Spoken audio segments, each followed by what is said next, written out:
হয় বন্ধুসকল, আজি এটা ইউটিউবত ভিডিঅ' দেখাম। ভিডিঅ'টো হ'ল পটল খেতি কেনেকৈ কৰিব লাগে সেই সম্পৰ্কে আমি আলোচনা কৰিম। নিশ্চয় আপোনালোকে ভিডিঅ'টো শেষলৈকে চাব। এয়ে দেখা হৈছে পটল খেতি। ইয়াতে গোবৰ সাৰ কিমান ব্যৱহাৰ কৰিছোঁ সেই সম্পৰ্কে আমি ক'ম। চৰকাৰী সাৰ, ভিটামিন কিমান কেজি ব্যৱহাৰ কৰিছোঁ সেই সম্পৰ্কেও ক'ম। খেতিয়ক আমাৰ লগত আছে, খেতিয়কৰ পৰা আমি জানিম, আমাক ধুনীয়াকৈ বুজাই দিব কেনেকৈ খেতি কৰিব লাগে সেই সম্পৰ্কে আমি আলোচনা কৰিম। নিশ্চয় আপোনালোকে ভিডিঅ'টো শেষলৈকে চাব।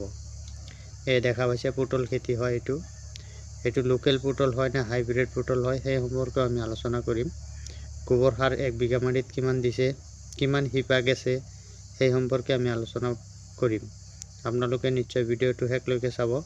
আৰু যদি আপোনালোকৰ শিপা লাগে পটল খেতি কৰিবৰ কাৰণে, মোবাইল নম্বৰ দিয়া থাকিব ভিডিঅ'ত। নিশ্চয় আপোনালোকে মোবাইল নম্বৰত ফোন কৰি শিপা ল'ব পাৰিব, আমি দিব পাৰিম।